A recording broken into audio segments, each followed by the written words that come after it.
코로나19 재택치료 환자가 일주일 사이에 2배 넘게 늘었습니다. 밀려드는 재택치료 상담 전화에 24시간 의료상담센터와 동네 병원에는 비상이 걸렸습니다. 현장에 취재 기자 나가 있습니다. 김혜린 기자.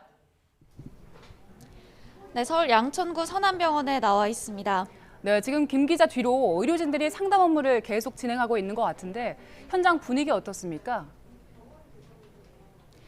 네, 이곳 의료상담센터에는 점심시간에도 의료상담 문의가 쉴 새 없이 이어졌습니다. 전화를 끊자마자 바로 받아야 할 정도로 상담 업무가 밀려들었는데요. 환자들은 주로 본인의 증상을 설명하면서 약을 처방받을 수 있는지, 응급 상황에는 어떻게 대처해야 하는지 등을 물었습니다. 24시간 운영되는 이곳 상담센터는 양천구, 마포구 등 서울 시내 8개 자치구 재택치료 환자들의 의료 상담을 맡고 있습니다. 하루 평균 500에서 600건의 의료 상담을 소화하고 있는데요. 상담센터를 운영하기 시작한 지 2주도 채 지나지 않아 상담 건수는 벌써 5천 건을 넘어섰습니다. 의료 상담이 아닌 통화 건수까지 더하면 전체 7천여 건에 달합니다. 병원 측은 원활한 상담을 위해 초기보다 인력을 충원했는데요. 의사 3명, 간호사 25명이 교대로 재택치료 환자들의 의료 상담을 맡고 있습니다. 이곳에서 상담 업무를 하는 의료진의 이야기 직접 들어보시겠습니다.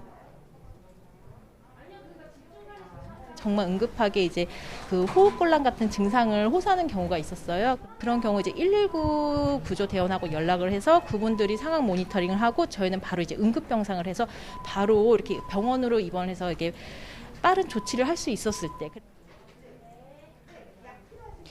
방역당국은 상담센터 의료진들의 업무 분산을 위해 코로나19 의료상담 처방을 해주는 동네 병의원을 늘리고 있습니다. 재택치료 상담 참여병원은 6,760여 곳으로 집계됐습니다. 재택치료 체계 개편을 시작한 지난 10일 1,856곳이던 동네 병의원이 5,000곳 가까이 늘어난 셈입니다. 재택치료 환자는 오늘 0시 기준 46만 9천여 명을 기록했습니다. 일주일 전 20만 명에서 2배 넘게 불어난 수치입니다. 환자가 빠른 속도로 늘면서 홀로 재택치료를 하던 50대 남성이 숨지는 등 재택치료 환자 관리가 제대로 이뤄지지 못하고 있다는 지적도 나오고 있습니다.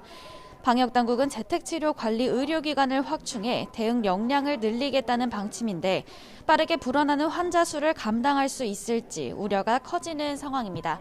지금까지 서울 양천구 서남병원에서 YTN 김혜린입니다.